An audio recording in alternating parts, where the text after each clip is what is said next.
नमस्कार मित्रांनो, इन्व्हेस्टमेंट माहिती यूट्यूब चॅनलवर तुमच्या सगळ्यांचे स्वागत आहे. तर मित्रांनो, आजच्या या व्हिडिओमध्ये आपण मल्टिपल शेअरच्या लेटेस्ट अपडेट आणि लेटेस्ट न्यूजबद्दल बोलणार आहोत. तर चला व्हिडिओ स्टार्ट करूया. तर सगळ्यात पहिले बोलूया GHV इन्फ्रा प्रोजेक्ट्स लिमिटेडबद्दल. तर मित्रांनो, GHV इन्फ्रा सेक्युअर ₹2645 कोटी EPC contract for smart manufacturing hub in UAE. तर चला अपडेटला थोडं डिटेलमध्ये समजून घेऊया. तर मित्रांनो, GHV इन्फ्रा प्रोजेक्ट्स लिमिटेड या कंपनीला UAE मध्ये large scale industrial and commercial hub डेव्हलपमेंटसाठी 2,645 कोटी रुपयांचा ऑर्डर मिळाला आहे. आणि मित्रांनो, हा ऑर्डर या कंपनीला 24 महिने म्हणजे 2 वर्षामध्ये पूर्ण करायचा आहे. चला आता बोलूया दिलीप बिल्डकॉन लिमिटेडबद्दल. तर मित्रांनो, Dilip Buildcon RBL joint venture wins Gurugram metro contract worth ₹1,503 कोटी. तर चला अपडेटला थोडं डिटेलमध्ये समजून घेऊया. तर मित्रांनो, दिलीप बिल्डकॉन लिमिटेड या कंपनीला RBL सोबत जॉईंट व्हेंचरमध्ये गुरुग्राम हरियाणामध्ये मेट्रो रेल कन्स्ट्रक्शन प्रोजेक्टचा ऑर्डर मिळाला आहे. आणि मित्रांनो, या ऑर्डरची व्हॅल्यू आहे 1,503.63 कोटी रुपये. आणि मित्रांनो, हा ऑर्डर यांना 30 महिने म्हणजे 2.5 वर्षामध्ये पूर्ण करायचा आहे. चला आता बोलूया PNC इन्फ्राटेक लिमिटेडबद्दल. तर मित्रांनो, PNC इन्फ्राटेक बॅक्स ₹3,489 कोटी coal project from South Eastern Coalfields. तर चला अपडेटला थोडं डिटेलमध्ये समजून घेऊया.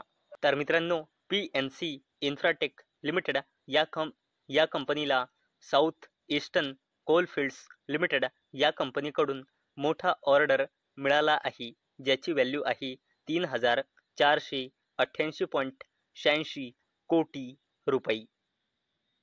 चला आता बोलूया फेडरल बँक लिमिटेडबद्दल. तर मित्रांनो, या कंपनीने फायनान्शियल इयर 2026च्या क्वार्टर 1चे नंबर डिस्क्लोज केले आहे. आणि जर आपण कंपनीचे स्टँड अलोन नंबर बघितले तर कंपनीचा रेव्हेन्यू इयर ऑन इयर बेसिसवर मार्जिनली वाढला आहे. 6,331 कोटी रुपयांनी 6,687 कोटी रुपये. आणि क्वार्टर ऑन क्वार्टर बेसिसवर देखील मार्जिनली वाढला आहे. 6,648 कोटी रुपयांनी 6,687 कोटी रुपये. आणि जर कंपनीचा आपण नेट प्रॉफिट बघितला तर तो इयर ऑन इयर बेसिसवर कमी झाला आहे. 1,010 कोटी रुपयांनी 862 कोटी रुपये.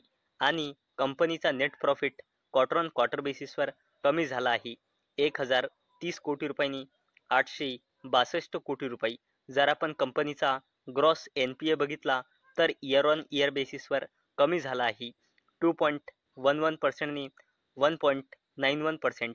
आणि क्वार्टर ऑन क्वार्टर बेसिसवर वाढला आहे. 1.84%नी 1.91%.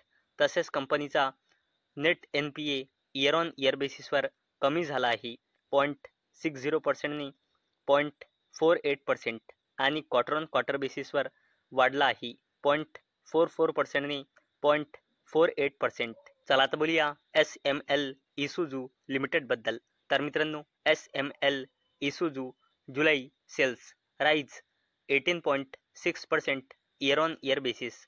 Cargo segment jumps 53%. तर चला अपडेटला थोडं डिटेलमध्ये समजून घेऊया. तर मित्रांनो, SML इसूझू लिमिटेड या कंपनीने जुलै 2025 या महिन्याचा सेल्सचा डेटा डिस्क्लोज केला आहे. तर मित्रांनो, या कंपनीची टोटल व्हेकल सेल्स होती जुलै 2024 या महिन्यामध्ये 1,203 युनिट्स, जे इयर ऑन इयर बेसिसवर 18.6%ने वाढून आता जुलै 2025 झाली आहे 1,427 युनिट्सची. आता बोलूया ABB इंडिया लिमिटेडबद्दल. आणि मित्रांनो, या कंपनीने सुद्धा आपल्या फायनान्शियल इयर 2026च्या क्वार्टर 1चे नंबर डिस्क्लोज केले आहे आणि आपण जर या कंपनीचे स्टँड अलोन नंबर बघितले तर कंपनीची सेल्स इयर ऑन इयर बेसिसवर वाढली आहे 2,831 कोटी रुपयांनी 3,175 कोटी रुपये आणि क्वार्टर ऑन क्वार्टर बेसिसवर देखील मार्जिनली वाढली आहे 3,160 कोटी रुपयांनी 3,175 कोटी रुपये. तसेच कंपनीचा net profit year on year बेसिसवर कमी झाला आहे 443 कोटी रुपयांनी 352 कोटी रुपये आणि क्वार्टर ऑन क्वार्टर बेसिसवर देखील कमी झाला आहे 475 कोटी रुपयांनी 352 कोटी रुपये. चला आता बोलूया महिंद्रा अँड महिंद्रा लिमिटेड आणि SML इसूझू लिमिटेड बद्दल.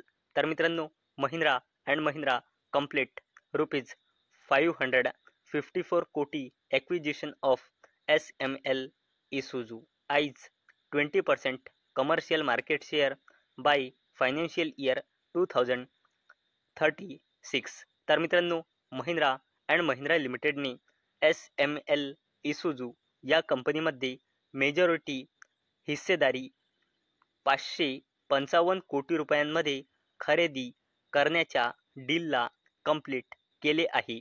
आणि मित्रांनो, महिंद्रा अँड महिंद्रा लिमिटेडचा उद्देश आहे फायनान्शियल इयर 2036 पर्यंत आपला कमर्शियल मार्केट शेअर वाढून 20% करण्याचा. आणि मित्रांनो, Mahindra and Mahindra limited SML Isuzu limited या कंपनीचं नाव चेंज करून करणार आहे SML महिंद्रा लिमिटेड. आणि मित्रांनो, आता ही गोष्ट पुढे जाऊन तुमच्या लक्षात असायला पाहिजे की SML इसूझू लिमिटेड आता ही कंपनी महिंद्रा अँड महिंद्रा लिमिटेडची झालेली आहे. चला आता बोलूया कोल इंडिया लिमिटेड बद्दल. तर मित्रांनो, कोल इंडिया जुलै production drops 15.5%, sales down 11.3% year on year basis. तर चला अपडेटला डिटेलमध्ये समजून घेऊया. तर मित्रांनो, कोल इंडिया लिमिटेड या कंपनीने सुद्धा आपल्या जुलै 2025 या महिन्याचा बिझनेस डेटा डिस्क्लोज केला आहे. तर मित्रांनो, कोल इंडिया लिमिटेड या कंपनीचा कोल प्रोडक्शन जुलै 2024 होता 52.9 मिलियन टन्स, जो इयर ऑन इयर बेसिसवर 15.5%ने डिक्रीज होऊन जुलै 2025 या महिन्यामध्ये आलेला आहे 44.7 मिलियन टन्स. तसेच मित्रांनो, कंपनीची सेल्स जुलै 2024 होती 57.4 मिलियन टन्स, जे इयर ऑन इयर बेसिसवर 11.3%ने डिक्रीज होऊन झालेली आहे जुलै 2025 50.9 मिलियन टन्स. चला आता बोलूया हुंडई मोटर इंडिया लिमिटेड बद्दल. तर मित्रांनो, हुंडई मोटर पोस्ट जुलै सेल्स ऑफ 60,073 युनिट्स. तर चला अपडेटला डिटेलमध्ये समजून घेऊया. तर मित्रांनो, हुंडई मोटर इंडिया लिमिटेड या कंपनीने सुद्धा आपल्या जुलै 2025 या महिन्याचा सेल्सचा डेटा डिस्क्लोज केला आहे.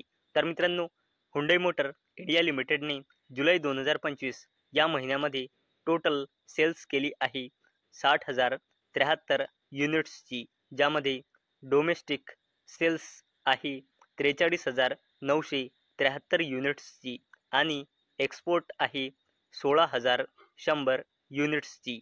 तर मित्रांनो, मला अपेक्षा आहे आजचा आपला व्हिडिओ तुम्हाला इन्फॉर्मेटिव्ह वाटला असेल. तर मित्रांनो, जर तुम्हाला हा व्हिडिओ इन्फॉर्मेटिव्ह वाटला असेल तर या व्हिडिओला लाईक करा आणि चॅनलला सबस्क्राईब करा. आणि मित्रांनो, हा व्हिडिओ फक्त आणि फक्त एज्युकेशन पर्पजसाठी बनवलेला आहे. माझ्याकडून काहीही रेकमेंडेशन नाही की तुम्ही या स्टॉक्सना बाय करा, सेल करा किंवा होल्ड करा. तर चला भेटूया उद्या संध्याकाळी 6 वाजता. तोपर्यंत टाटा, बाय बाय.